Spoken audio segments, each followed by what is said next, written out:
episode 185 of the Whatnauts review show, where every week we pick a story and we talk about it. It could be a movie, TV series, anime, comic book, audio drama, all kinds of entertainment. We watch it, read it, listen to it, and then we come back here and we discuss it. My name is Melissa Wilkinson, and I am joined as always by my co-captain, Kyle Springer. My normal camera is not working. I'm upset. Yeah. I made the mistake of accidentally leaving it on all day yesterday. I was trying to show my roommate something Friday night, and I guess I just forgot to turn it off. And so like all night, and then all day yesterday, and then all night. And then I get here this morning and I see that it's still on. And I'm just like, fuck. That's not good. No fun. So yeah, now I'm switched on to my old webcam from back in the day for this one. But besides that, my weekend has been great. Lots of bonfires and drinking and leftovers and pizza and all sorts of stuff. It's been good. Ooh, pizza. Yeah, a good Thanksgiving pizza. You know what I mean? Man, like I like Thanksgiving food, but after you've eaten all of it, like for your weird 2:00 Thanksgiving meal, you know, the only time you eat a meal that big is for Thanksgiving. And then it's night and you're like, I know I've got piles of leftovers, but what I want is pizza. Right. But that's the thing. You kind of have to mix it up, though. Right. Because if you just continually go back to that well of leftovers, then it like you're just like, man, I'm kind of sick of this. Like, I want something else. Like, give me something else. So, yeah, a good like Thanksgiving pizza is not a bad choice. No. There you go. Speaking of leftovers. Yes. Melissa, that is what we are talking about this week here on the review show. Season 3 of The Leftovers.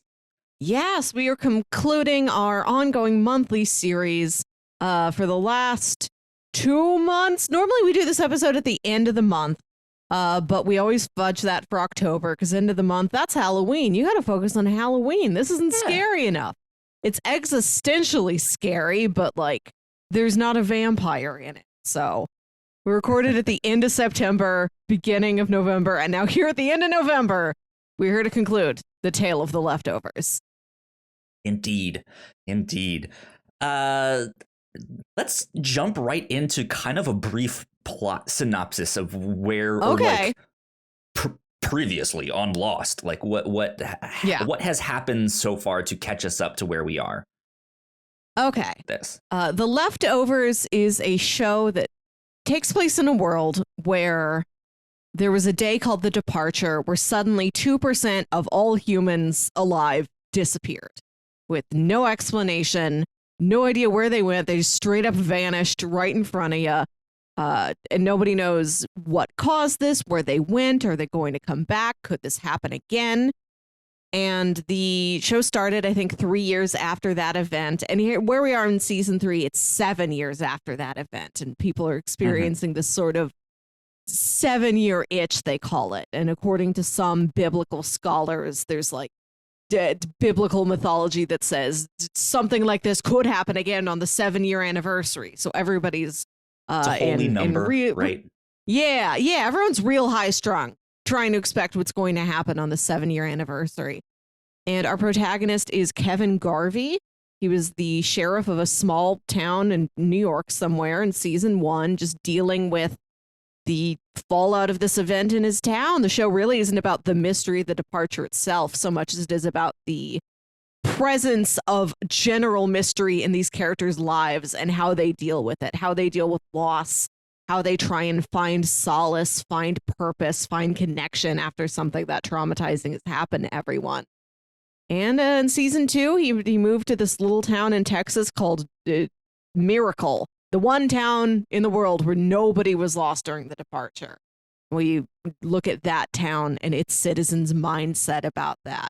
And where we are in season 3, it's, I think, about 3 years after the end of season 2. Kevin's still, there in Miracle, there with his family. But some of his friends, after the events of season 2, after the weird, wonderful things that have happened to Kevin, they're like, Kevin, you might be a god. He's like, what do you mean I'm a god? I'm just You might be Kevin. the second coming of Christ. Right. Yeah. And they're like, Maybe. Kevin, you're a miracle man. You need to be here in this miracle town on the 7-year anniversary of the departure. And we think you're going to fix it and like bring everybody back. Meanwhile, Kevin's dad has gone on a spirit journey to Australia. And Kevin's like, I'm going to go get my dad back. It had several friends follow him. Like, Kevin, no, you're supposed to be here. Don't go to Australia. Days are counting down, Kevin. Yeah, this show is wild. Like to yes, say the very least, this show is bizarre and wild, and it is nonstop entertaining. To say the least. Yeah, I left season 2 on a really high note. I was like, ooh, this has caught my interest in a weird way. There was still some things that I wasn't really vibing with, but it was a lot more diving into the mystery. There was actually a mystery that they were trying to solve, right? There was a disappearance of a girl. And so that spoke to me more as a crime show fan who's just like, I like when they are actively trying to solve a goal. So I left season 2 on a high note. Went into season 3 expecting like that same level of energy, and I got it in spades. The show starts out with a bang. Let's put it that way. That being said, I kind of lost the plot in this third season. I think I walked away with season 3 being my least favorite season of them all. Which, if you guys remember what I said about season 1, I was like, it's fine. I like it. It just hadn't hooked me yet. Right. There were certain things of like, if they only explored that one thing, like I would have liked it more. This I felt was just bizarre for bizarre's sake. If that makes sense. Like I'm still like trying not to spoil stuff. It kind of goes off the rails. It gets really wild. And it does. It's still super entertaining to watch this whole thing. But I feel like it's like this compared to what was happening in season 1 is just a different show. Like it's not even the same thing. Like season 1 was so much about like, no, we're not gonna explore the mystery. Like this is about how people cope and how they deal with loss and how they move on. And it was this very grounded show. And then season 3, there's like a wild sex boat. There's the second coming of Christ. There's this thing over here. It just, what is going on? Stopping the floods from happening again. He has to go back and forth to the afterlife. There's all sorts. It's just, what is going on? That's what I like about this show. What had brought me to it in the first place. I knew it was co-created by Damon Lindelof. Lost is a personal favorite of both of ours. I'm intrigued by Lost adjacent projects. And I had heard the kind of running joke throughout the show that most of the cast of the 80s sitcom Perfect Strangers had disappeared in this departure. And only one actor, like only Mark Lynn Baker is left. And like it was believed that he departed too. And then you find out, no, he faked it. Like it really got to his head that there was this astronomical, wild chance that he was the only person that all of them disappeared and he remained. He's like, why did that happen? I don't understand it. He sort of went off the grid and everyone thought he departed. And I knew that there was that was happening. And then he came back and you saw how kind of maddened he was by the fact that all of his co-stars in this incredibly unlikely event had all disappeared and he was left and he didn't know why. And he didn't know if he was chosen, if they were chosen or what. Mark Lynn Baker is the leftover. Right. You could have done this entire series also from Mark Lynn Baker's perspective, and I would have loved it. That was the one thing I knew about this going in. And I thought that's a great addition to this rapture theme that they are working with. That's all I knew going in. And I have been delighted at how weird the show is. It is such a well done, high production value, really high caliber of writing and acting. It is the HBO prestige drama about these very high level themes. It's got sort of undercurrents of weird metaphysical mysteries to it, but it also has this rowdy energy where just like unrelated strange things could happen at any time. Yeah. And this season definitely brought that to me. You mentioned the sex boat, the 20-foot tall inflatable Gary Busey is. We get that in the first episode, doesn't come back, unfortunately, because then we leave Miracle and we spend most of the season in Australia. And I think that also had an effect on the season, that we do leave for a foreign place where we haven't been before. I think they filmed in Australia, and maybe because of that, they had like a limited cast. Like there's like Jill's barely in this season. Like there are major characters from the first 2 seasons that really just don't get to be included in these events. It's 8 episodes this season instead of 10 episodes for the first 2 seasons. So it is trying to take these big swings and incorporate these odd new facets into the story while removing things that we got used to in the beginning and doing it with 2 shorter hours in the first 2 seasons. So it does feel a little odd, but I like a lot of the ways in which it was odd. And I did really like how it ended, how they chose to write that final episode. It's not at all what I was expecting, but I think it works. Okay, good stuff. Yeah, I think at the end of the day, I walked away from this show being like, this is a good show. Like I liked it. I enjoyed it.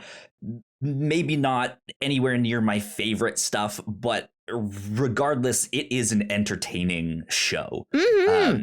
And yeah, it's one I can now cross off my list of things I've been meaning to watch for a long time now, and I feel accomplished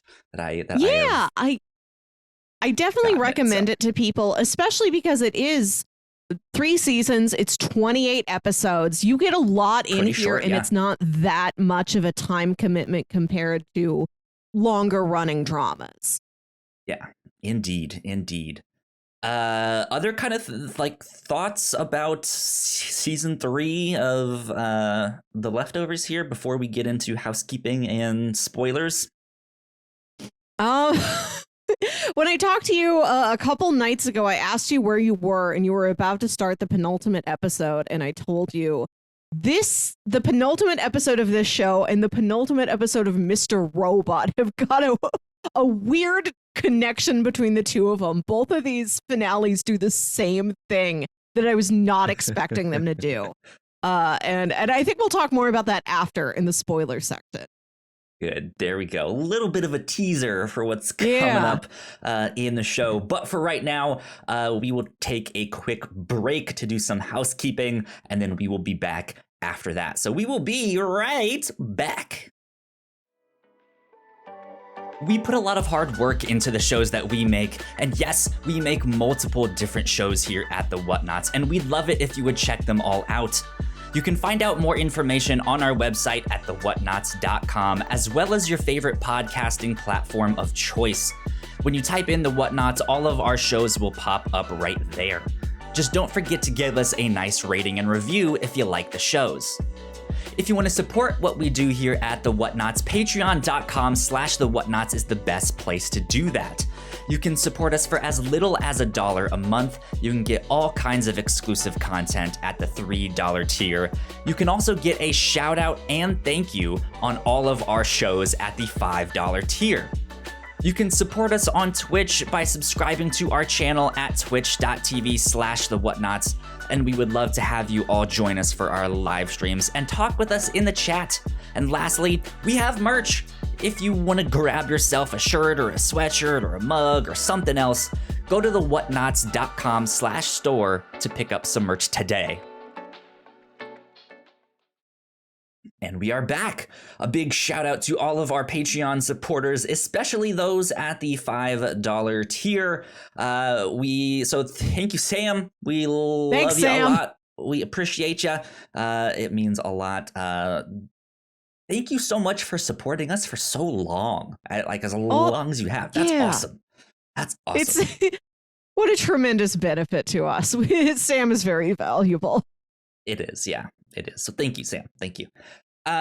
Cool things that we have been up to here at the Whatnauts. It's kind of Thanksgiving weekend still while we are recording this. So we didn't have a thing of crossplay this week, but we still have yet to record the Captain's Log, which we are recording sometime today after this. But we're about to do our holiday pitches here on the review show. I know coming up this next week on the Captain's Log, not the one we're recording today, but the week after that is our Rotten Tomato movie predictions. We tried to predict at the beginning of the year what the Rotten Tomatoes score of a bunch of movies releasing this year would be. We're checking in on that at the start of December. There's a pizza bet on the line here, so the winner with the most points gets pizza, and then we are also going to be predicting a bunch of the stuff for next year too, so be on the lookout for that. Hawkeye on Disney Plus has started, so we have done our reactions. They released the first two episodes of Hawkeye on Disney Plus, so we have reacted to that on the Reactor Core. So go check all that stuff out on podcast feeds, on our YouTube, on our website, thewhatnauts.com, all that good stuff. We got plenty more coming down the road. Melissa. I say we get into spoilers and do all that stuff. Are you ready for the third and final season of The Leftovers? Yes. Let's do it. Okay, here we go. Spoilers. Bam. There we are. In spoilers. So let's start with what you were mentioning at the end there. This Mr. Robot connection here. Not to, if you haven't watched Mr. Robot yet, which is a show we covered last year, it was, I think, the second of these ongoing monthly series we tried to do. So you may skip ahead a couple minutes if you're unfamiliar. That's a show I definitely recommend. Also, check out Mr. Robot. Favorites. It's also a wild time. Both of those shows end with the main character going to an alternate plane of reality and killing his double. Basically, yeah. It's just so specific. Okay, so these are all the similarities I wrote down. The Leftovers and Mr. Robot both feature a protagonist with a habit of blacking out, forgetting where he was. We start the series with him taking a stranger's dog. The piano cover of Where Is My Mind plays as he confronts something he did while he was blacked out. He's in love with a woman who is willing to cross metaphysical boundaries to recover a lost loved one. He has a friend who thinks he's a god. At one point, this friend also shot him. Yeah. After reaching a moment of peace with his enemy, a mysterious woman in white, he kills his double in the penultimate episode. The penultimate episode also features a needle drop from the Beach Boys. Ow. And Kevin's favorite movie is The Godfather Part 2, and Elliot's favorite movie is Back to the Future 2. So, sequels also. Good stuff. I completely forgot about that for Mr. Robot, that they go to an alternate reality for a brief. Once you mentioned that, it hit oh yeah, they did do that. Holy shit, I forgot. That's the finale of that show. And we were so caught off guard too when that happened. I remember that. I'm just what is happening in this show? This is the third show we've covered that ends with going to an alternate reality, because that happens in Dark too. Yeah. Ah, man. I mean, I like sci-fi stuff. I like the whole alternate reality, time travel, sci-fi stuff. So that aspect of things is great. I love it. More of that, please. I want to do a monthly series on Fringe at some point, and then we can just we'll complete a set of alternate reality shows. It's we can complete the set of alternate reality shows, all of the shows that the creators of Lost made after Lost, stuff like that. Yeah, man, that was a good show too. Yes. Fringe was good. It like kind of floundered around in the middle a bit there, but it started good and it ended great. So. Oh, that's good. I've never heard about the ending. I didn't know how it went. That's good. It was one of those things where it started off like so strong. It was like a modern day X-Files, and mixed with like the mysteries of Lost in the start there, and then they just kind of left them. They just didn't really explore them as much as people wanted, and so the show kind of floundered for a while there, but then it really just like rallied and picked itself up, and the end of that show was phenomenal. So good stuff there. So looking at the final season of The Leftovers, what were you hoping for? Did you want answers to the mysteries about the departure? Were you hoping that they would just leave that open-ended with no investigation into it? Yeah, I wasn't looking for an explanation of like, this is what happened, this is where they went. I was hoping it wouldn't really dive into all of that.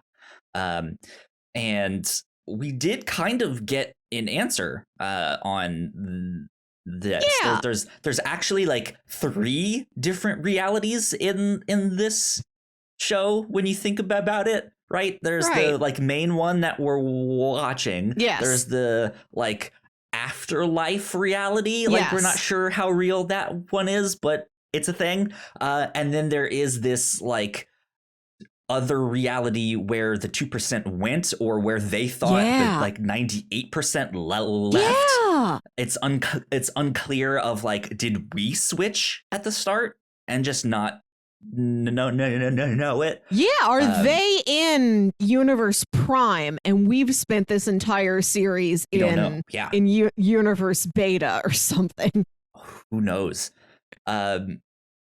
Yeah, so like I wasn't expecting the show to go into any of that. I really wanted the show to focus on the people and them getting over their depression or learning how to start a new family.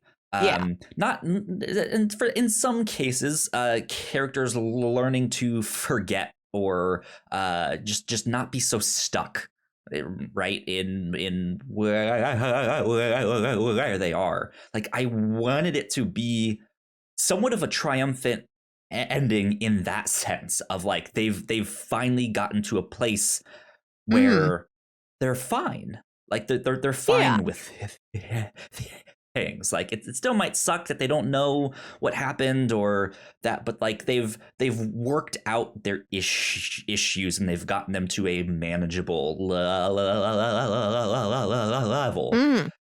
And this show almost went the opposite direction. It's like, what if we just heightened their anxieties and depression and issues and just took it so far that they start a new religion and like start writing a New Testament to the Bible.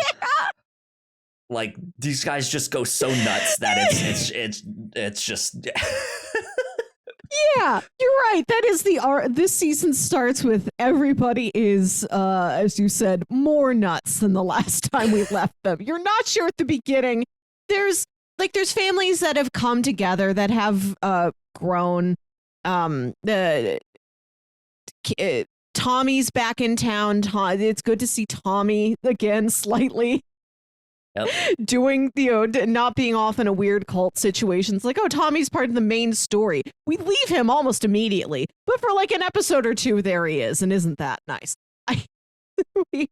Erica ended up leaving John, but it seems like she's happy, and then John has remarried Lori, and they still live next door to like Kevin and Nora, and Jill went off to college, and seems like she's happy there. Yeah. Like, there's some social improvement within the family dynamics. Mary ended up, surviving. They've got a little boy named Noah, but like there's progress, but there's also still uncertainty. Jill's still like uncertain about spending a lot of time with her mom because she knows how much guilt her mom is still carrying, and she does not absolve her of that.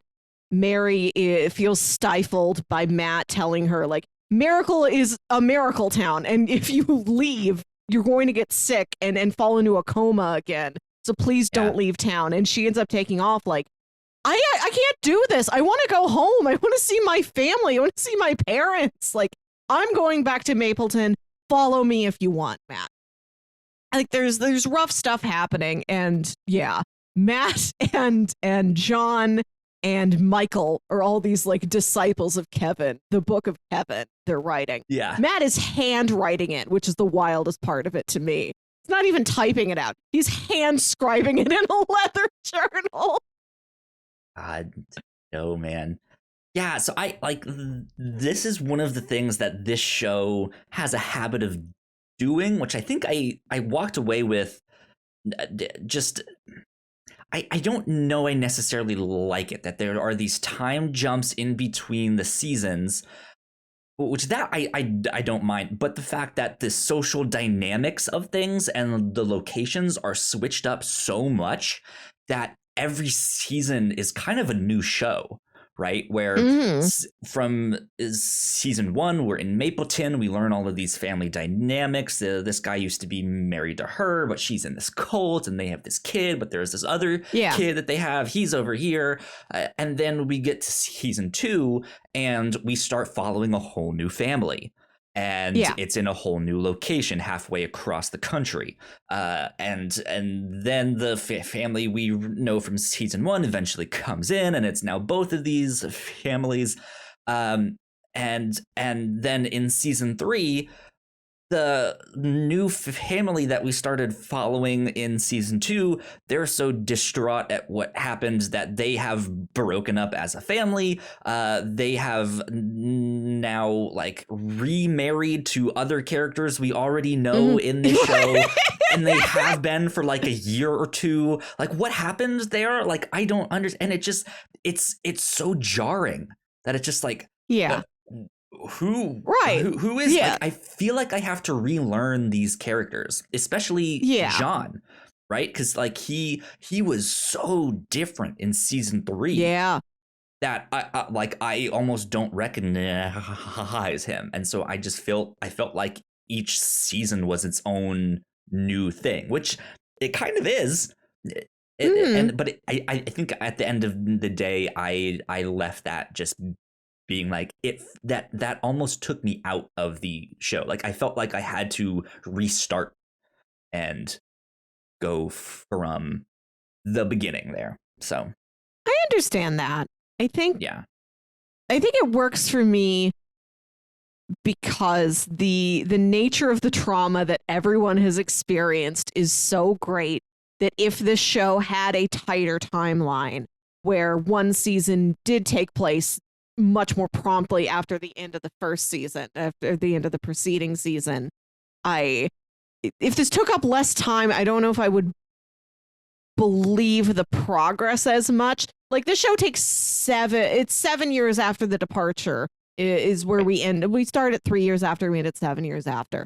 I feel like, and then actually we end like 20 years after that. We haven't talked about that part of it. Yep. Not yet. Yeah. So like, everything these characters have gone through, I understand that they need that much time to get to the next stepping stone, to make progress, to get closer to their new life.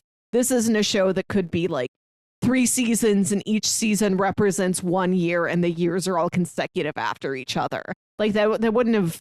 It's more of a traditional flow that I think works better with people's brains because it's what other shows do. But I don't think it's right for what this show is going for. Yeah. I mean, I would agree with that. It's like, it was a creative decision, especially I think after Lost kind of notoriously had no plan and they were just kind of making it up as they went there. As much as I will defend that show, it had its issues. But I felt like this was, no, we are very much only gonna do like 3 seasons. We know the story. It's based on a book, so we have source material. We know how it ends, but it still has its mysteries, right? It still has that stuff. So it really felt like an active decision that they made here, where it's like, all right, season 2 will focus on this thing and season 3 will focus on this, which means we can't show this like in between time where things shift. We just have to go like, all right, here's the new normal and boom, let's go. Yeah, which I think works for the format of what it is, where we start at the very beginning with characters adjusting to a new normal, and then we go back and we see what happened. We start with Lily is gone and you don't know if she died or what happened, and then you find out that Christine came and asked for her back, and now she's got her own little family there with her and Lily and another baby she's had. Yeah, there is a lot to catch up on. I can understand that being a downfall of this season. There's a lot to catch up on in fewer time, and you just get like brief intros to characters who you don't get to follow up with. Like there's some, like I said, Jill, we get one scene with Jill and then we hear her on a phone call later. And that's a wrap on Jill for this season. You know what I want to know? What happened to Jill's friend? Remember in season 1? And she just left? Like I liked her. She was a great character. And then just abandoned. How's Amy? How are those twins? We don't follow up with anything that's happening in Mapleton. We don't know what the status of that town at all. The closest we get is that the dog man comes back. The man who was shooting all of the feral dogs that were running around town after their owners had disappeared. Comes to Miracle to see Kevin, and he gives him this peanut butter sandwich with a bite taken out of it in a Ziploc bag. And he's like, Kevin, I was working as a caterer at some fancy like political fundraiser dinner. We had all this amazing food. The governor came in. All he wanted us to make was a peanut butter sandwich. He ate one bite of it, and then I was able to take the leftovers and bag them up for you so that you can do DNA evidence on this and convince and prove what I believe, which is that the governor is a dog who took human form. Dogmen are real. They've infiltrated the highest levels of government. I love that we've got this character who in season 1 you don't know. This happens throughout the season, because in season 1 there are characters who come across as knowing more than our protagonist point of view character Kevin does. You're wondering, are these good influences? Are these bad influences? Are these characters right? Is there something weird going on? Does Kevin really have a magical calling hidden inside an old issue of National Geographic? The dog man, I don't remember his name, but the dog man was one of these characters where it's like, you're in touch with something around here. Is that a delusion or is that true? Things are so weird around here, like we can't grasp when characters are believable or not, whether you're a credible source of things Kevin is supposed to be doing. So we meet up again with this guy and it's like, oh no, dogs taking human form cannot be part of this. You're wrong. Kevin shouldn't be listening to you. And we've got Kevin's dad, Kevin Sr., who is another character who has an air of wisdom about him, and you wonder if what he's saying is true. And the season proves he was also delusional. He went to such great lengths traveling across the country, traveling across the world, stealing all of these indigenous Aboriginal songs because he's going to play a song and stop the flood. And he hobbles across the outback for 2 days. He goes through terrible events, and at the end, it's sort of all moot. Which also happens with Matt, kind of. We've got a show where there have been characters who just get disproven over and over again.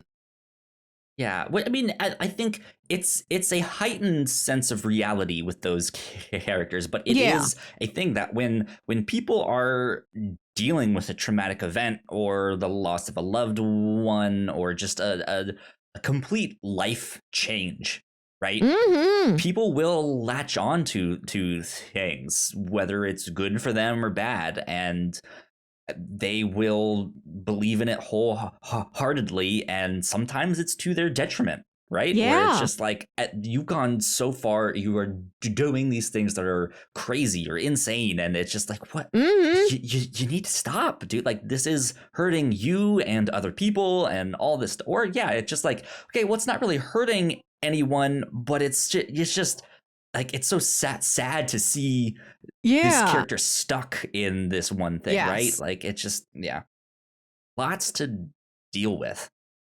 Mm-hmm. Lots to deal with. I did want to talk about one other kind of thing that I did not like about this show, and then we can move on to more of the chaos after this.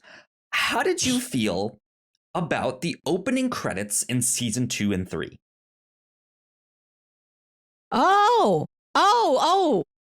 This is a good question. Yes.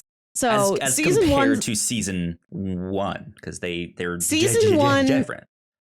Yeah, season 1 is this like religious painting of people being taken up like it is a rapture. It's got this very grandiose orchestral music played over it, which I think fits haunting. The tone of season 1. Yeah. In season 2, I love the visuals of the second set of credits where it's just family photos where one person is like missing, and in their outline it's the sky or a landscape or something. They are just this empty void, and it plays this cutesy folksy song about like everybody's wondering where they come from, where they're gonna go.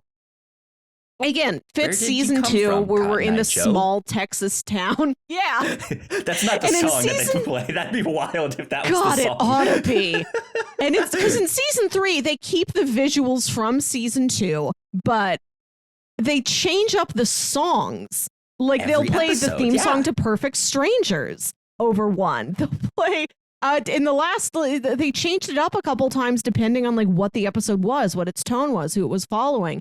And then for the final 2 episodes, they brought back the theme music from season 1 and season 2. So it's sort of a grab bag. I also like that if an actor isn't in that episode, they don't shorten the credits to like remove the card that has their name. They still show all of those cards just with no name on it. And it does feel very eerie and empty, which I dug. I liked that choice a lot. I did not like the opening credits in season 2 and 3. I thought they were awful. I thought they were terrible. Yeah.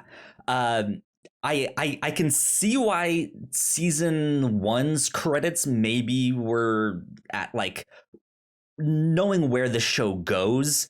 I'm wondering if that was like too much of a spoiler in a sense of like, this is where the show is gonna go. Where it was like very focused on religion, and it had the like this like angelic paintings of like the God reaching down and touching the finger of Adam. Like it had that feeling, and I liked it because it was darker, it was creepier, right? Yeah. And then you're hit in season 2 with this like upbeat folksy song like I'll just let the mystery be, and I'm just like, what in the world? Like this does not match at all. I thought it matched. It was jarring for me because it still is this mystery of like people disappeared. Like there's this cult that is up to no good, and they're about to like destroy the city basically, and all that like dark stuff is happening, and it's this like just upbeat, happy, folksy blues. Welcome to Jordan, Texas. That's why it worked for me. That's the whole vibe of season 2, that we go to this tiny, quaint, folksy town that is this epicenter of all of these clashing faiths and beliefs and different cult mentalities. Like so much pressure, so much symbolism is placed on this town, and it's trying to live up to the symbolism and still operate as a normal town where, maybe we are a miracle place. Also, come to the roadside stand to buy tomatoes and corn. Like, it's trying to be different things. And to have that upbeat, folksy song juxtaposed against that element of the town trying to persevere amidst all the darkness creeping in, it worked for me. Like, I'll give you that. It does match in that symbolism, right? Of like, they are trying to be this like, hey, welcome everybody, look at us, we're a miracle. Like, ain't nothing happened to us here in Texas. But yeah, it was such an abrupt change of song, and it was so radically different from season 1 to season 2 that it was just jarring. Then on top of that, the like photos that they do, like you said, are these like family photos with a person or two missing. I think it's only one person per photo, but still. Well, there's one big group photo at the end that is like 3 people in it, but yeah. 3, yeah. So so like that stuff I don't mind as much, but it had a more like airy, like atmospheric feeling. Like, it was less creepy and more like, oh, this is like a computer background that I can buy off of okay Etsy. Like, if that makes sense. Like, it just sure. It was like, I get what they were doing. It just, I don't think it read like they wanted it to read, if that makes sense. But it was fine. Like, I'm not like, it's like, all right, like, I get what you're going for with that. The other thing that I hated, the thing that I think I hated the most about this is the font. The font that they the font's a little odd. used. Yeah. The font is the font is the font that every flyer, like a club promotional flyer, used in like the like early 2010s to be like, it's ladies' night at Club 534. Come join us here for right. And it just it's like this really bold display font where all the letters that have like a hole in them, like D or O or stuff like that, they're completely filled in. So it's just these big, chunky, blocky letters. And you pair that with these pictures that have people missing, and there's like galaxies where they used to be. It just feels it feels weird. Like, it's not like not for me at all. I was like, this is bad. Like, I don't know what happened that I had such a positive view of the opening credits and you didn't. What does that mean? I don't know. Like, it might be the graphic designer in me that like I like certain fonts, like I associate them with certain things or stuff like that. Like, I see certain fonts and I'm like, oh, that is absolutely a font that should be on this kind of thing. And it's not that you can't use them for something else, but it's like an actor who's been typecast. Yeah, right? Sure. I guess the font has also been typecast, but right. And so it's kind of that. It's like, it's my own like preconceived notions of these things of like, that font should be on like a club flyer in like 2010. I did like that the font had parts that were missing. It was like there was symbolic purpose behind why it was a font like that. We're like, yeah, there is no circle in the middle of the O. Circles disappeared. We took it. You just have to live with this weird looking O now. No more circles. Oh well. Did you like that season 3 kept the visuals and changed up the song every time? Or would you prefer that it stayed one song the whole time, even if you weren't wild about what the song was? I think I would prefer it to stay the same every time, but I think it was interesting that they did try and do it. That one was not a like, this is jarring, I hate this. It was more like, okay, not what I would have chosen, but in like, I don't think I've seen another show do that. So that was interesting. I've seen that happen maybe once or twice for like a joke. But the fact that that's how they set up this entire season, where like only once do they play like the preceding theme song that goes with the set of visuals they're showing you. I've never seen a TV show replace their theme song with the theme song from a different TV show. And thank God, because I wouldn't have understood that was the theme song for the show that one actor was in. Except I had the subtitles on, and it said the theme from I forget what it's Perfect Strangers. Yeah, it mentioned that. I was like, oh, all right. Thank you. Like now I get like this is the theme song for that show, and it's like, yeah, all right. That makes sense. Good joke here. I want to talk about, I think, one of the finest finest needle drops and uses of music in the show. And I don't even know the song or understand it, but just the architecture of this entire scene. So we start season 3. It's a couple years after we last left these characters, and Nora has a cast on her arm that isn't explained.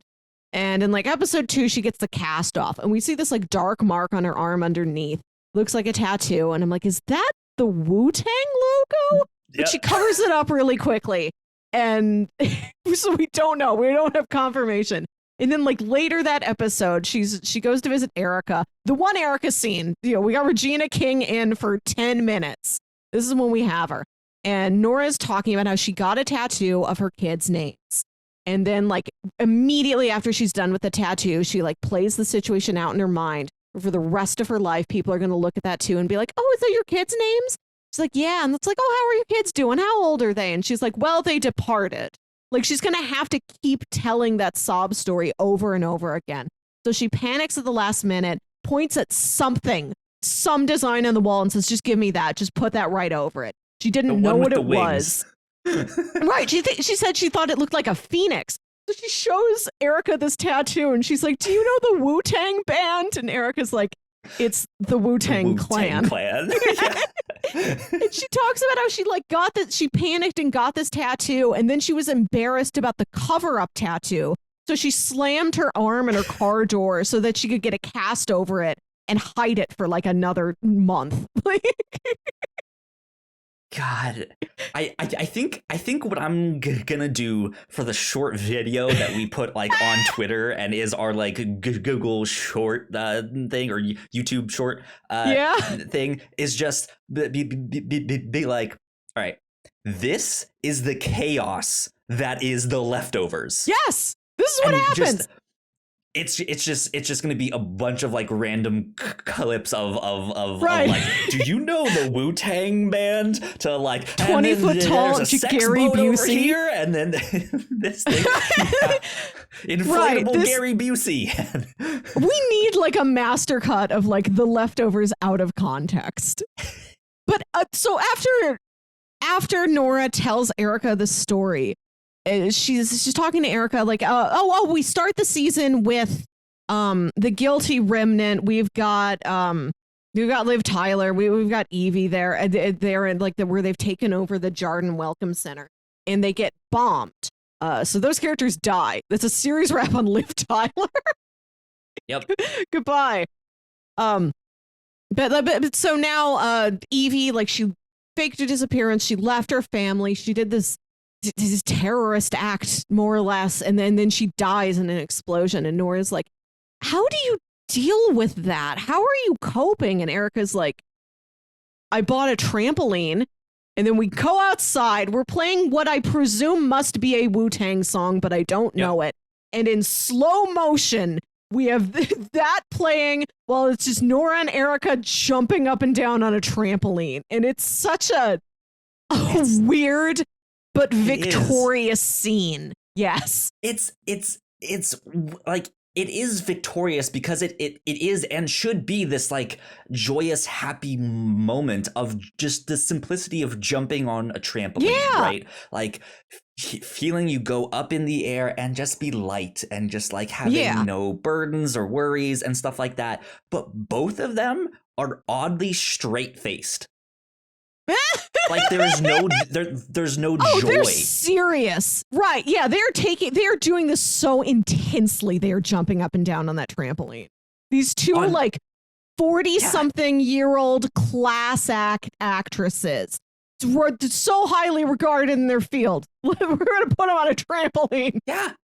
And on top of that, normally in a scene like this where there are two women jumping on a trampoline to a Wu-Tang song, it might be a lot more sexualized than this. Right. But there's no sexualization on this at all. Like it doesn't focus on like titties jiggling or stuff like that. Nothing. And it's just, it is the most like boring trampoline set that I've ever seen, but set to a Wu-Tang song, and it's just bizarre. Like, what is going on? I also want to say, I don't know for sure, but I presume this is also a Wu-Tang reference. At the beginning of that episode, the like credit title card says, written by The Lonely Donkey Kong and Specialist Contagious. I don't know who those are, actually. I had no clue. I thought it was a joke. And then at the end of the episode, I'm like, I guess it's a Wu-Tang reference. I don't know. I have no context for them. I'm just like Nora. I just know what the logo looks like. Can you say what they are once again? It's the THA, not THD. The Lonely Donkey Kong and Specialist Contagious. It might be, The Lonely Donkey Kong.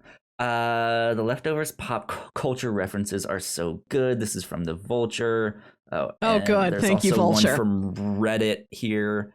Let's see. Let's see what Reddit has to say. Yes, this happened and it's incredible. It's exactly what I thought they did there. It is. So what they did is they used a Wu-Tang name generator. Oh my God. So whoever the writers were in this, like this is the names that they came up with. Wow. For that, I'm wondering if there is like a then the writing credit that popped up was let's see. First, the titles swapped out their usual folksy anthem, Let the Mystery Be, for Nothing's Gonna Stop Me Now, the theme from the 1980s early sitcom Perfect Strangers. Then the writing credit that popped up was listed as The Lonely Donkey Kong and the Specialist Contagious, a pair of names clearly spit out by the Wu-Tang name generator, a long-standing online delivery engine that takes regular monikers and transforms them into ones worthy of the greatest hip-hop acts of all time. We're gonna do this right now, Kyle. Google it, put it in. Fun fact, Childish Gambino. That's how he got his name. Wow. Okay. Wu-Tang name generator. All right, Kyle. My co-host name this week is Ape Luckless. Ape Luckless. Is that me or is that you? That's me. What's yours? Right. Do it yourself. Guide your own destiny. Springer. Enter the Wu-Tang. Crazy artist. Fun stuff. How did it get you so precisely? It knows me. I've been I've entered the Wu-Tang before. I've been in the 36 chambers, Melissa. Wu-Tang is for the children, okay? These are all phrases I think I've seen on a t-shirt before. Cash rules everything around me. Cream. Get the money. Dollar bill, y'all. I want to say another Wu-Tang. Wu-Tang. It's very funny. Generator. It's great. Another great use of music this season. Besides the Beach Boys, God Only Knows Where I'd Be Without You as Kevin kills Kevin. That's very special. When Nora goes to that lab where supposedly she will be shot with radiation and transported to another realm, when she walks in, it's just this massive empty warehouse space where the two scientists are sitting there playing Name That Tune at a piano. And they're playing Take On Me. Take On Me, the music video is like A woman sees a guy in an illustration and the guy like pulls her through into the illustration world. Like it's a song that has been presented as a tale of transporting yourself to another realm. I liked that touch. And I love the end of the episode where the fire alarm goes off. What happens in the afterlife happens in real life. Kevin's in a hotel where a fire alarm goes off. And Nora's just sitting there under the pouring sprinklers trying to smoke a cigarette while Take On Me plays. Excellent. Excellent way to end an episode. Great chaos. Yeah. Good stuff. There's like moment to moment, this show is just bananas. It just absolutely has some great looking scenes or just things happening. But yeah, like in the chaos, there is just this like I feel like I've lost the actual plot. Like them trying to chase down Kevin to stop him from going to Australia, to his father like trying to find this last song to start to stop the floods. Where are the floods coming from? Where did he get that? Like what? I just like the whole thing was just like eventually lost me, and I was just like, well, I'm just gonna let it happen. Like, just let it wash over you like a flood. There are things that. This is a show that will frequently Kevin. Like they just completely drown the wrong Kevin. This is a scene where we get a lot of scenes out of order or out of context. We get the drowning of the wrong Kevin before we know who any of those women on the horses are, before we know where we are. We get that scene with future Nora, and then you don't know. Even when you get to that episode, you're like 40 minutes in before you're able to figure out, is this our world or is this another world? Right, yeah. There's the second to last, or like third to last episode where we're following Lori mostly. There's a time skip between the last episode and this one, and we're going back and forth a lot. Yeah, it plays a lot with time and giving you things out of order. Which does take a little bit extra brain work to catch up with, but sometimes it's neat. Yeah. So I kind of wanted to mention we got this like mystery science group that is claiming to Nora that they can like she can see her kids again, right? And she's conflicted, right? Because her job is to expose these things and be like, hey, that's you can't do this stuff, right? Like that's not what like you're basically just vaporizing these people, and that's it. You've murdered them. But she also like she's seen where Erica is and had this like joyless experience on a trampoline, and she's also seen where people like Matt and John are, or where Kevin is, and she just I feel like she's stuck somewhere in the middle of just like not knowing what to do, and so she decides to go through with this experiment is what I'll say it is, this procedure, right, to potentially send her to this other reality to see her kids, where she might just die, right? It might just be that they vaporize her and that's it. And she's oddly okay with that. She just wants to I don't want to make up my mind here. I'll just let whatever happens happen, right? If I die, fine. If I get to be transported to my alternate reality where I can see my kids, fine. And but this whole she's thing going is also like super sci-fi, right? Yeah. Like when she actually finally gets there, because there's this whole thing where she gets rejected and all this and that, but she finally gets there. She has to strip down naked, get in this like bubble that fills up with this liquid. There's this one scene where we see this like fossil of the person who was in there before. Like we see the like indent of like where they were like curled up in this thing. Like it's strange what's happening. This is very French.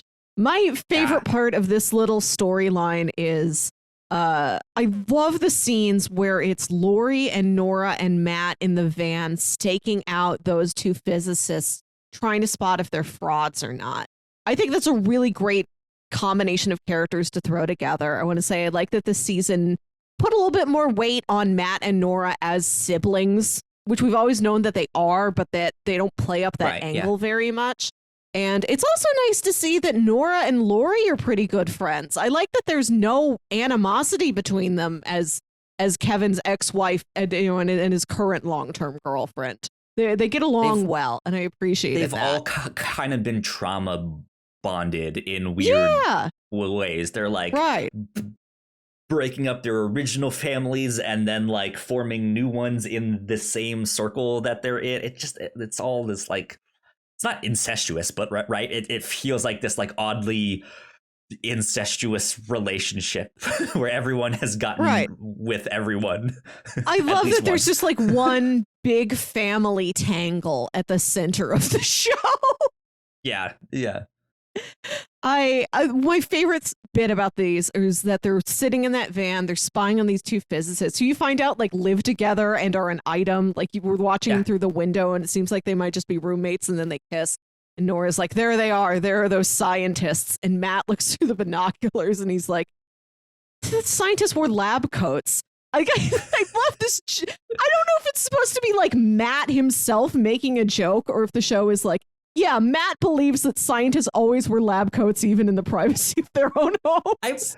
What's wild to me is that no one said like, well, you're not wearing your collar, father. Like, you don't have to always wear that to be what your occupation is. Right.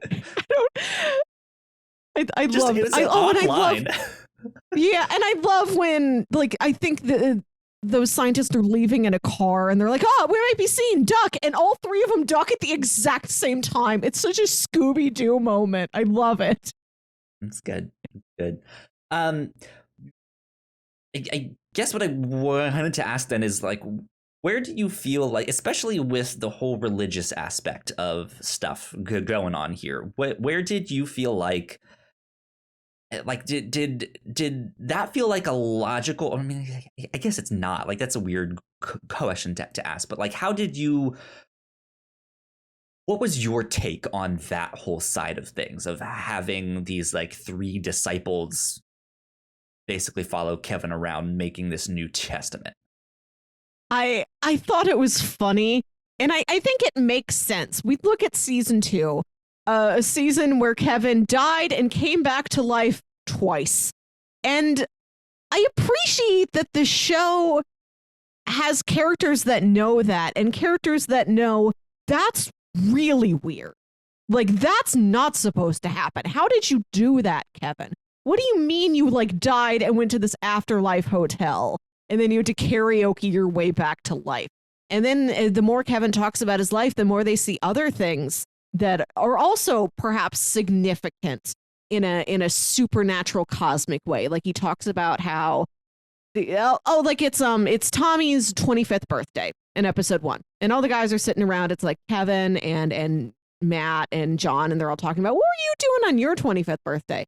Kevin talks about how he was a beat cop. He was, there was a lady who had like a fender bender, like some traffic accident, and he stopped and talked to her, and she had this little boy in the back of the car who was, even after being in this accident, like completely calm. Yeah, and then Tommy's there and he speaks up and he's like, yeah, I just liked how you looked in your uniform. And Kevin's like, yeah, and a year later I married that girl and I adopted her little boy. He's like, it was like a little miracle, me meeting Lori and Tommy that day. Of God, and then and then Matt's just like, really, a miracle, you say, Kevin? And you don't know what he's doing yet. You don't know what this means. I appreciate that the show, has been doing so many weird things and has characters who stop and think about what that means in the context of their lives. Like, if Kevin has died and come back to life twice, maybe he is a god. We don't know. I think he is. Yeah, it's an interesting thing that I think taken by itself, like most of these things in these shows taken by itself could have been a still could have been an interesting story, but also like would be I think a lot calmer, like, right, if we only focus on this religious aspect that, hey, this one guy might be the second coming or might be some kind of god or who knows what, like that is a dramatic story that you can tell, like it can have a lot of drama and stuff like that, and I think it could be a really interesting story. But it's then when you mix that with this like sci-fi alternate reality and stopping the floods in Australia, his dad is on this like spirit quest thing, like it just, there's so much chaos that it almost detracts from these like individual stories. Like I can't take them as serious as maybe I should or want to, because that would be a fascinating story, because that is, I mean, that was my whole thing with Miracle Texas, of like, it's kind of on the nose. I don't like that it's so like blatant and on the nose, but I can see and understand how, if there was a town like that, how that would end up being this mecca, right? This spot where all these tourists want to go. Maybe there's like a weird religious cult that springs up in the midst of all of that, which is what we get in season 1. Like all this, like those things make sense individually.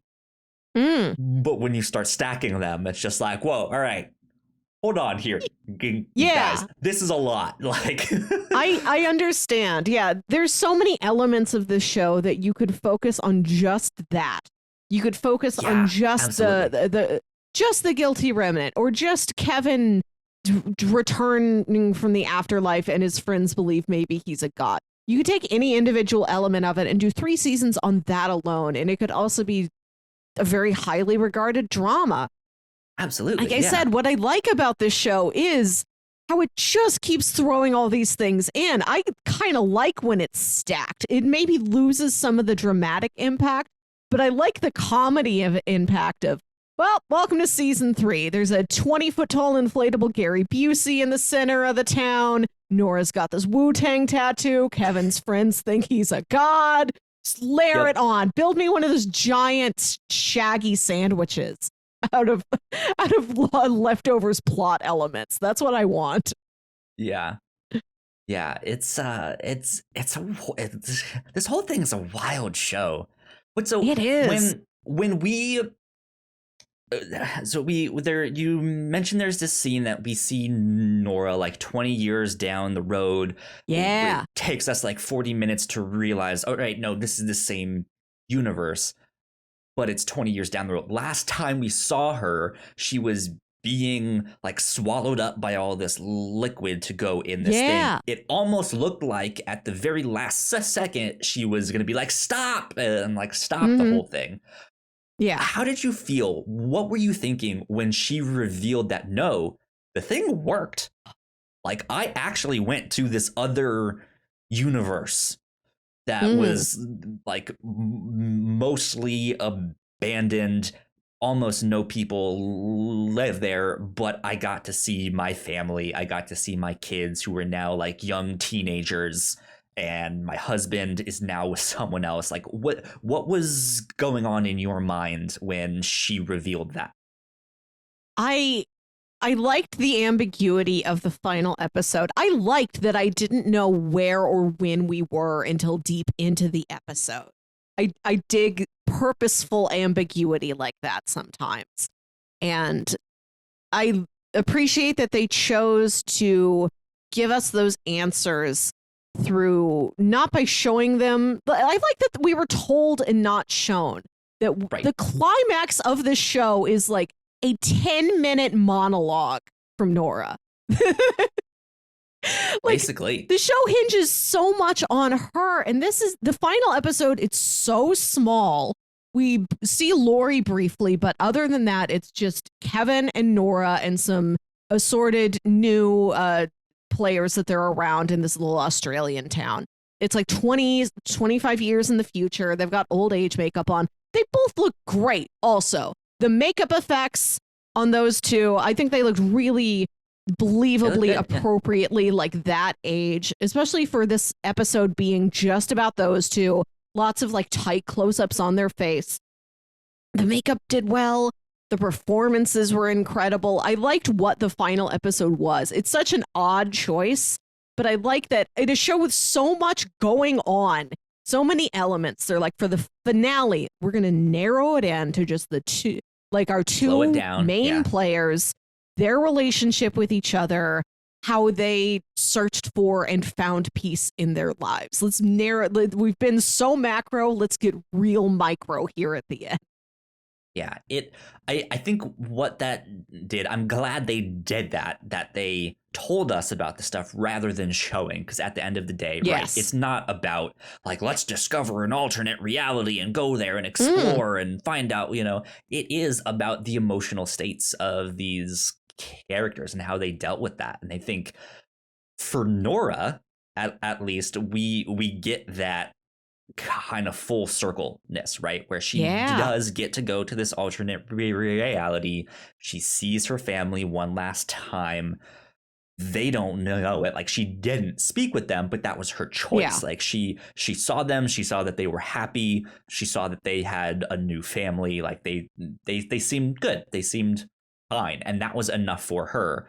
And so she, long story short, ended up finding a way back into the reality that she belonged in, and stayed there and was good and was satisfied and happy. Like, that is the ending I expected and wanted from like all of it. I don't think everyone got that. Like, compared to Nora, I think Kevin never really believed himself to be a god or like the second coming of whoever. But he also knew that he could kind of go back and forth in this like afterlife reality thing. But even then, like, I don't feel like he got the ending he was hoping for, but he got to a place where, well, I'm gonna say he was fine, but that was also what I said of like, this is the ending that I want for everyone. Like, I felt like his was a lot less complete as compared to Nora, if that makes sense. I liked the story that they were on. I like that she does go through. It works. She goes to this other realm that is 2% of the entire human population. Yeah. And like, there are people who are there, they're living, they're learning to like figure it out and lead good lives. She says that in this world where 2% of people disappeared, there's so much fear and worry. You don't know, and you don't know where you stand. Should I have gone? What is being removed, is being departed a sign of goodness or badness on that person? What does it mean? She goes to this world where 98% of people disappeared, and the people there are able to feel luckier. They feel better.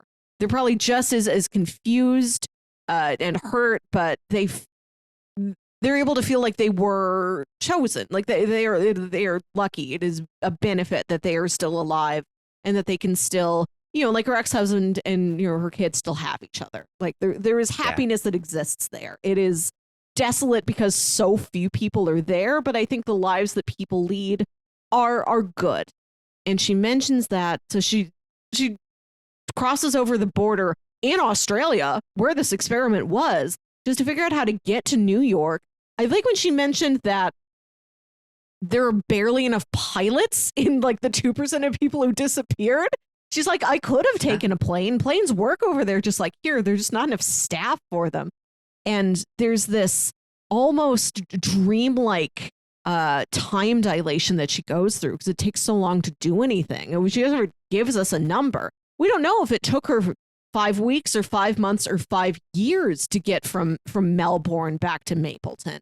But she gets there and she does see her kids. She sees that they're okay. She chooses not to talk to them. She realizes what she wants to do is find that scientist, the inventor of this technology who crossed over there. She goes and gets him to make another machine. She's like, I want to go back. I got what I need. Send me back. That also takes forever, but this sort of undefined forever. And then she zaps back to Australia. And after that, we don't know how long it's been. And she chooses to not re-engage with her old life. She calls Lori every week, Lori, her friend and therapist. But she's like never reached back out to Kevin. Like she was so removed from life for so long. She's like, I think it's moving on without me. I'm just going to lead this quiet little life now. With some level of contentedness in terms of her relationship to her children, her thoughts on the departure and what it was. She's got contentedness there. But there is this, in terms of her earthly relationships, the relationships we've seen her build over the last 2 seasons, yeah, she does miss Lori and Kevin and Jill and everybody. But she doesn't re-engage with them. And to find out that Kevin spent years looking for her, he didn't know what happened to her. And I like that he says, I get 2 weeks of vacation every year, and every year I spend it to come to Australia and show your picture to everybody. For years, he's done nothing but try and find Nora again. Like, he's never given up on her. I think that's and I like that when they meet again, he's trying to give them a fresh start. He's so bothered about everything that happened, all the way he behaved in their final days together, that he's like, I'm going to approach her like, we're just old acquaintances from Mapleton and none of this ever happened. I think we need a fresh start. And the lengths, I love how romantic that final episode is. I like that's what they focus on. We get little bits of follow through about the other characters. We find out that Matt did eventually die. Cancer came back and took him, but Mary loved him to the end and gave him this beautiful eulogy. Jill's married with a child. Tommy got married and it didn't work, but he's resilient and he bounced back on his feet. And Michael's running the church. Like, there's good things. Like, we get these little mentions of, don't worry, all the other supporting characters are good too. And here's some stuff about what the departure means. It's really just a Kevin and Nora love story. That's what this final episode is. Yeah. And a goat covered in Mardi Gras beads. Yep. I was when they introduced that goat, I was like, oh no, are they gonna sacrifice the goat like at this wedding? I mean, it's not so nice to cover a goat in like plastic Mardi Gras beads and send it to just wander out in Australia. but they did not overtly like slice its throat in the middle of a diner like we had in season 2. I love that the show is like got such a strong emotional interpersonal relationship core to it, and then right into the end they're throwing in all these chaotic side elements like, and a goat covered in Mardi Gras beads. Remember us, it's the Leftovers, that's our signature style. Yep. And then the like weird nun who's like having sex with the like motorcycle guy. That's her life. Yeah. That too. Rolling around. I really appreciate that this is a show where all of these minor characters who we run into just briefly feel like they've got whole lives that they're living. There are practically no like flimsy practical side characters that just exist to like give you exposition or move the plot along. They feel like each of them have an entire life that we're just not looking at. Yeah.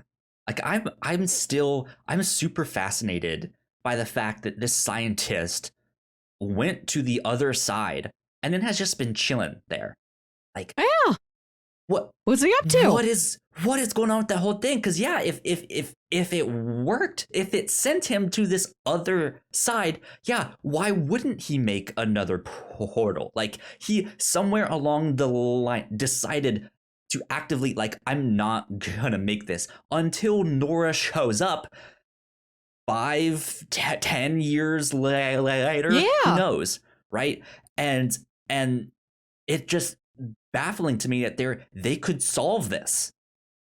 and this is not a thing. Like they could just like reintegrate. Like, how come Nora didn't come back and like be like, guys, we can fix this. We can bring everyone back right now. This is how it works. I met the guy. Like, she might sound crazy at first, but like now that they have portals both ways, right? Like, you can do this. Like, especially if those scientists are still alive and then they meet Nora again, like that, they would then like that would be proof that it worked. And it's just like, this is just not a thing. Like, no one thinks to like, I guess we can bring them back if they want, right?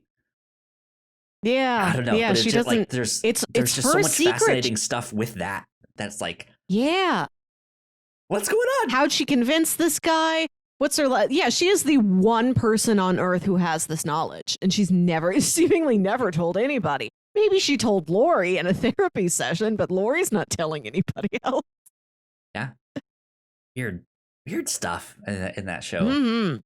Good show, but yeah, I think at the end of the day, for me, season 3 was just too chaotic and bizarre. I liked it. I love the lion sex boat, the giant Gary Busey, Kevin going to the afterlife where he's the president and he stands in front of everybody in his white suit and he's like, I have outlawed marriage. Nobody will be married. And I held Marriage is the single most destructive institution the world has ever known. No one will be married. I held a national essay contest for kids to talk about why they shouldn't have parents. Yeah. I do love it anytime we go over to that alternate universe. I think it's fun. It's fun to see like how he's still got that connection with Patty he's never been able to let go of, but it's turned into something. He has to open the bunker with his biometrics, and they're like, all right, now your penis. I was like, what? Okay. So season 2, when he goes to the afterlife and, he like crawls out of the bathtub or whatever, it's such a scene of, I say I should be able to see that penis, not from a place of entitlement, but a place of logic. I should be able to see that penis. Right. Like they are going to such intense lengths to hide it from me when I know it should be in my line of sight. And that was on my wish list for season 3. I'm like, I don't care if I get any answers, but let me see that. Can I see that? And then for the biometrics to get into his bunker, it scans his eye, and they're like, we got to scan your dick too, though. And we don't see it, but the fact that the dick is so present and so discussed, and it's this like little drawbridge that flops down out of the computer terminal. It's just laying on there. We're going to scan it.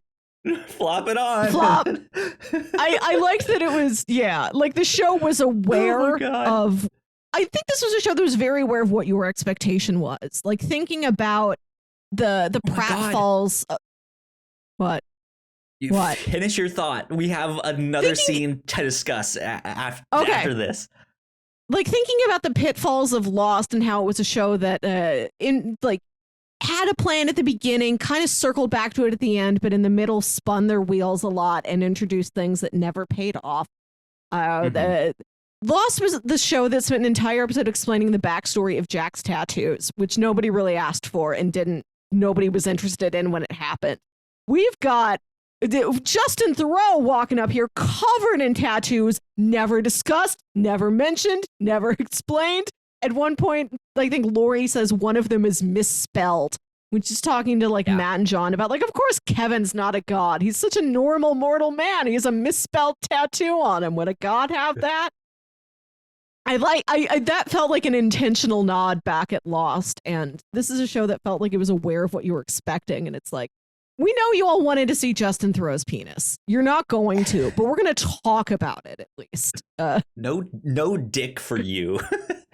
But you will get others. You will get other dicks in this show. Right. There's no see Christopher Eccleston's penis. How about that? Will that tide you over? One of which is this next scene that we need to talk about. There is, I forget, I think it's at the airport or something. It's when they're going to Australia. There's a guy that's taken out of a line because he has this hazmat suit with him. And the port security is just like, what the hell are you doing? And he's like, there's about to be a nuclear event, like it's gonna happen any day. And you just think he's crazy, right? Oh, I forgot about this part. The next episode, we start out with a character we have no idea who this is, strips down completely naked. Yes. And you see him like just standing on the side of the door, like perfectly straight, just waiting there. And you're just like, what is going on? And then someone else walks in, he knocks out this dude, he kills him, and this guy just like full on sprints naked. And you can see like, okay, he looks like he's on a submarine, like all this stuff. It's like, yes. Oh, he's going after the nukes. And this guy is just having this naked sprint in this submarine to get to the nukes. He locks himself in the thing. To like opera music also. Yeah. And like that was how he lured the guy in, is that he turned up his opera too loud and the guy came in like, why is the opera so loud? And then he knocks him out and takes his nuclear missile key. And he gets in there, he locks himself in the room, he puts both of the keys in, stands in the very center, and then does this like really awkward like yoga move to like, to like his foot is on one key, his hand is on one key, and he can turn them all at the same time. But again, we've already seen this guy's dick once, but this one scene where he does the move, again, they go to great lengths to just not show you this guy's dick as he like full on like bends over and like does this acrobatic yoga thing. And it's so bizarre.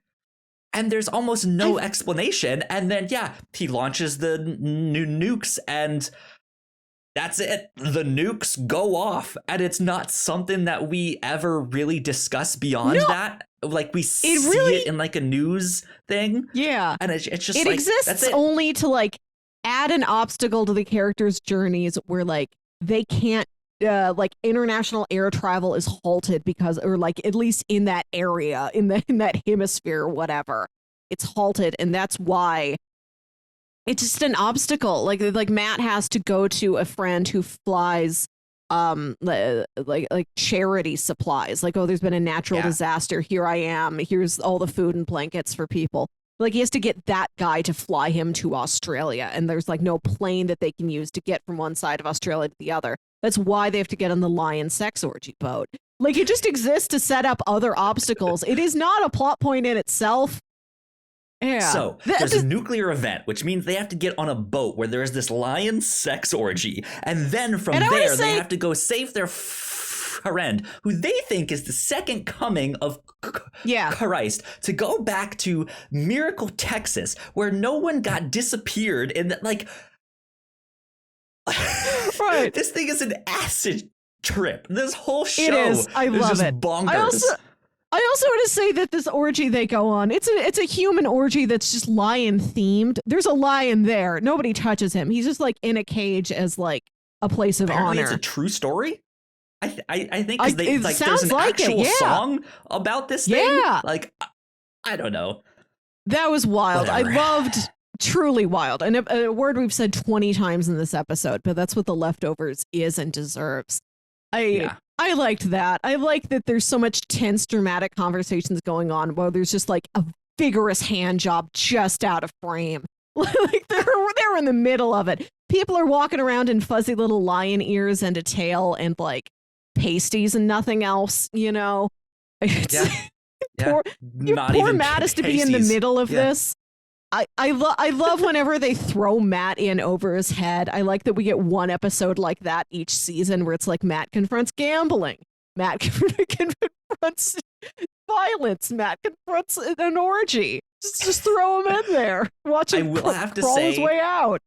I didn't like the Matt-centric stuff in season 1 and 2. This one on the boat, I think, was the most entertaining Matt story. Like, I liked this one. I was like, this one is just so fun. You get to see titties and dicks everywhere. It's war. Right. And then he says the one thing that, like, you're not supposed to say on this boat. And it just gets even more strange and bizarre. And he sees someone murdered, and everyone thinks he's the one that's crazy, like a murder. Like, are you kidding me? On a sex boat? No.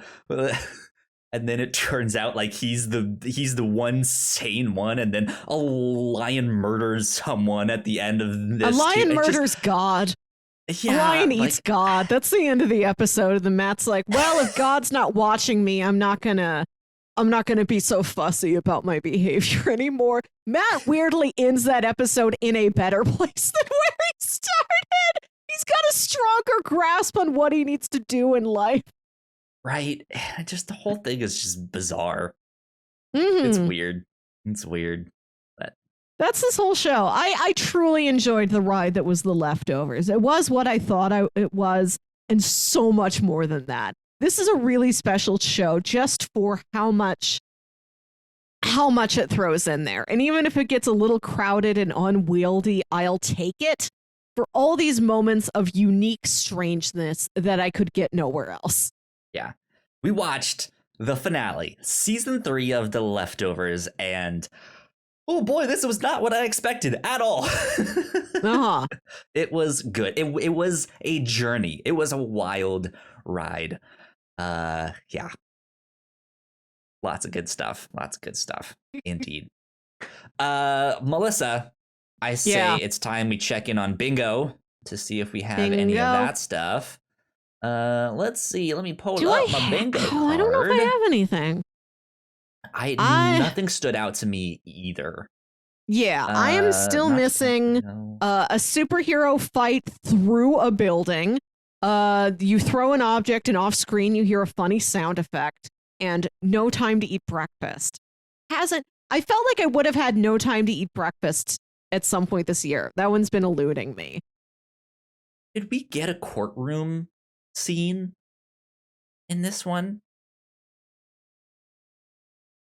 Like courtroom scenes are discussed. Like Nora talks about because there's the whole thing about the guy in the tower. I'm wondering if there was one in there when they kind of figured out what actually happened. No, they don't need to go to court for that. Nothing there. So yeah, no update on review show bingo. Last season, we were able to cross off actor playing themselves thanks to Mark Lindbaker. An important service. Continue into this one, but yeah. Okay. Well, there's that. Melissa. Yes. Recommendations for these end of the month specials. We like to do it the first time that we cover things, and we also like to do it the last time that we cover things to see if our recommendations have changed at all. Though I'll be honest, I don't remember what I recommended the first time, except the obvious, like, go watch Lost, because we liked Lost. Lost. I recommended Angels in America, which I stand by. Maybe we talked about Mr. Robot. Definitely, if you like this, watch Mr. Robot. I think that's another show that excels at being this high-strung drama and also is really chaotic. Yep. Like, that is a weird show in a way I really dig. And if you like The Leftovers, I think that'll also operate on your wavelength. My recommendations this time are an episode of The Simpsons and an episode of Futurama. Okay. Season 9, episode 9 of The Simpsons. There's an episode called Lisa the Skeptic, where she goes to an archaeological dig site there in Springfield and digs up a human skeleton. And as she keeps brushing away, there's what looked like wing formations coming out of its back, and everyone's like, "Oh my God, that's an angel! You found the skeleton of an angel." And Lisa's like, "It's not an angel. Angels aren't real." And the whole town is having this religious experience around her while she keeps trying to find a way to disprove it. And at one point, the town believes that there will be a rapture coming up one night, and you see the town prepare for this. Like, Marge is like, "I don't know what you wear to a rapture, so I'm going to put the kids in our going out to a steakhouse clothes." It's a nice portrait of faith and belief and skepticism and dealing with being in a different headspace than all the people around you in the middle of this very intense experience. There you go. Watch that, and I'm going to recommend the series finale of Futurama. Futurama, which is largely an episodic show. So when I talk about the finale, I'm not really spoiling anything. There's no lead up to this. This isn't the conclusion of any particular storyline. But the Leftovers finale reminded me a lot of the Futurama finale of all things. It's an episode where the professor has some sort of a device that will stop time, and it malfunctions and breaks, and it is Fry and Leela as the only two people who are alive in a world where everything is still there. It's just frozen. And it's the two of them. They're the only living souls, and they just walk around the earth. They treat it like a long, long vacation. And they'll like go see their friends, and they'll like prop them up and like move them around like they're dolls. Like, they're having a party with their friends. But they just walk the earth and they see all these sights. And it's a very tiny, emotionally like, inclusive story of just the two of them and their relationship here in this sort of odd realm where they're the only things alive and everything is frozen around them. And at the end of their journey, Fry asks Leela, didn't it feel kind of lonely? And she's like, I was never lonely. I was with you. I had all these wonders of the world to look upon. It's very sweet. I think it's a nice companion to the Leftovers finale. Interesting. Okay. Yeah. I feel like there would be some good Twilight Zone stuff that might be real similar to this, because that's what Twilight Zone often did, is they were like, and like 2% of the people disappeared, and then it's just like a smaller story about how like a family copes with that thing, right? Like they do stuff like that. They don't all have a big like, and the twist is this, right? But some of them do. Yeah, if only Leftovers also had an episode where somebody got turned into a Jack in the Box. Right. Yeah. Or had like a mysterious plastic phone that they were talking to someone on the other side. Oh my God. I love that. You could fit anything into the Leftovers. There's room for anything. You really could. So I got a couple of recommendations. First up is the TV show Watchmen, which is also co-created by Damon Lindelof, has Regina King in the show as well. And it is, like that kind of familiar sense of storytelling where there are these multiple threads kind of being woven together. Watchmen the Show is a continuation of the graphic novel. And it is pretty good. I know when it came out, a lot of people were really big into it. Of like, this is one of the best like seasons of TV. Period. They only did one. They don't plan to make more. He was just like, no, I just like, this was the story that I wanted to tell, and that was it. But there's also just a bunch of like weird chaos that happens in the show. This is what I've been wondering, because I've heard that the show is very good. I haven't checked it out because it seems a little dark for me, but I was wondering if it had that same chaos energy that the Leftovers radiates. It definitely does. There's there's all sorts of stuff with Ozymandias and this like lube guy that can like lube himself up and like slip into like small spaces and stuff like that. Oh my God. They have just weird bizarreness in that whole show. It's great. Somebody should have told me this 2 years ago, that there's a lube guy in the Watchmen series. Whatever his name is. It's good. I didn't like it as much as a lot of people did, but it's still phenomenal.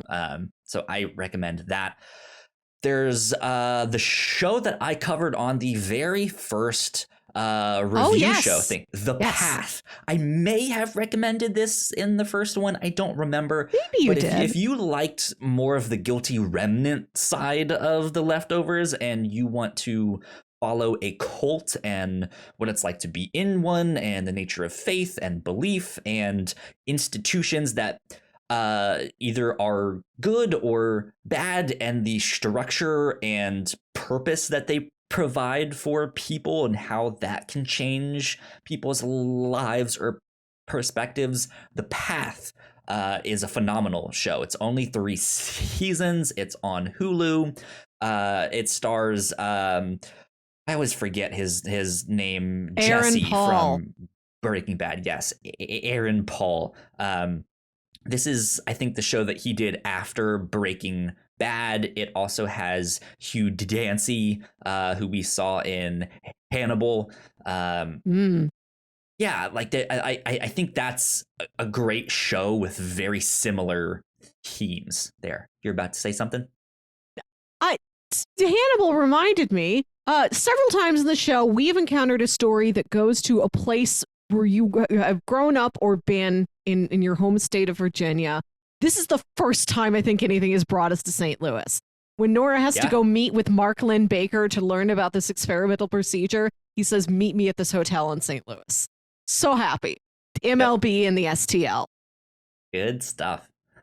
So yeah, go check out The Path, available on Hulu. And last but not least, the OA, or the I'm not sure how to pronounce it exactly. The OA,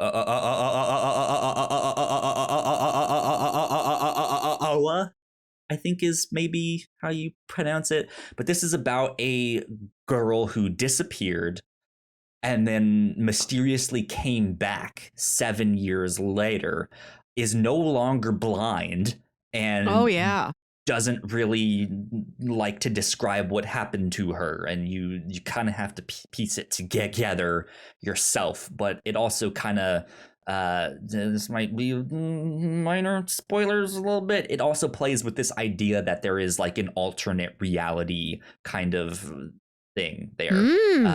I never watched season 2. From what I understand, season 2 gets a little bit more into the sci-fi side of things, whereas season 1 is more just like dealing with her kind of reintegrating into society and just people dealing with the fact that she has changed and is not the person that she was before, and all of that stuff. It's a really interesting show. It's a strange one too, but yeah, it's deals with some similar stuff of people disappearing and reappearing and stuff like that. I believe that one's on Netflix too. So there you go.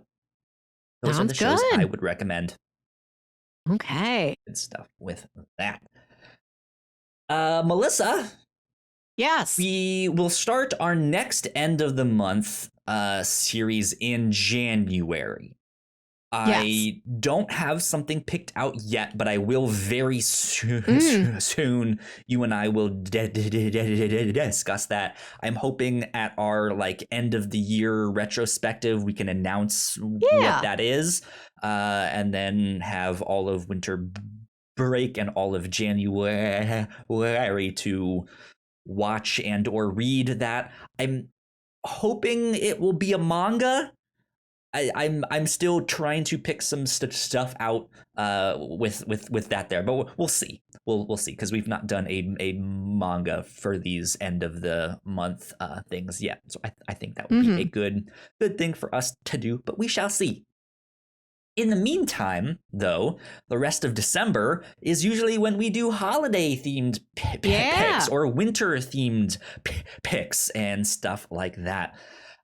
So I have 3 movies that I found on Netflix. Let me pull these guys up here. I have their pages here. The first one is called Let It Snow. This was released in 2019. It's available on Netflix. It's a Christmas romantic comedy.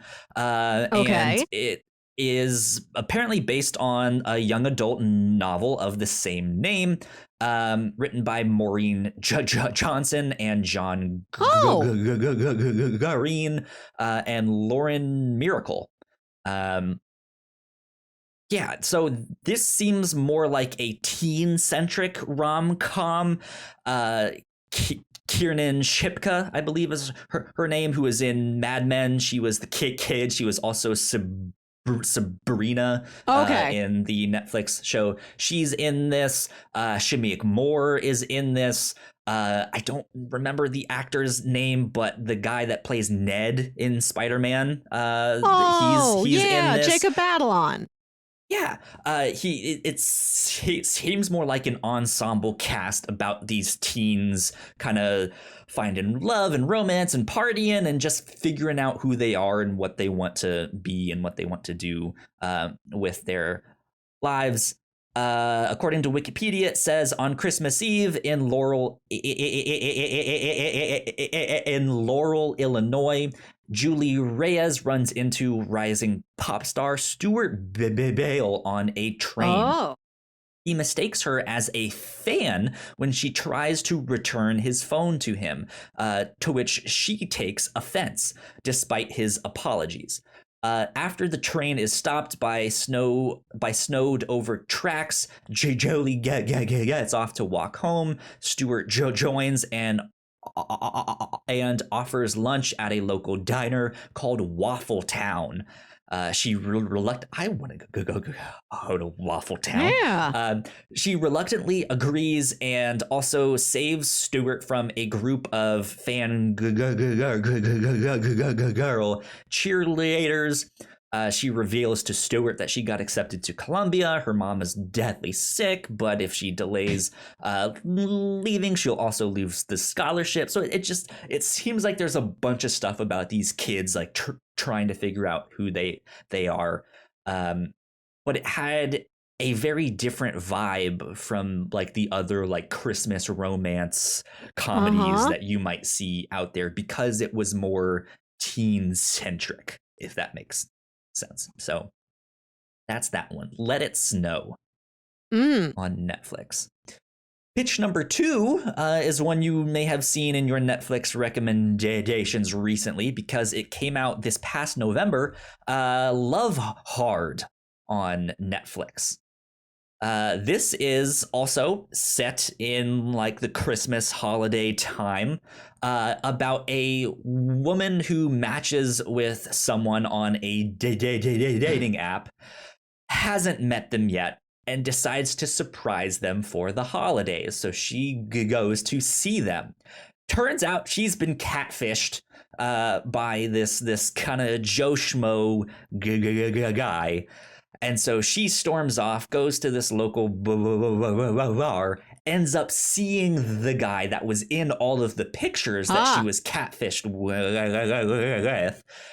And I guess in talking to him, learns that the guy that catfished her knows him. So she goes back to the guy that catfished her and was like, hey, you know him. You need to set me up. You owe me. And so it is them like trying to figure out a way to like get this guy to go on a date with her. And I think by the end of the film, I think she does end up falling in love with the guy that catfished her, kind of thing. I think that's where it looked like it was going. So yeah, that's Love Hard on Netflix. Okay. Love is Hard. What stood out to me about this one is it's a white woman that then the guy that catfished her is an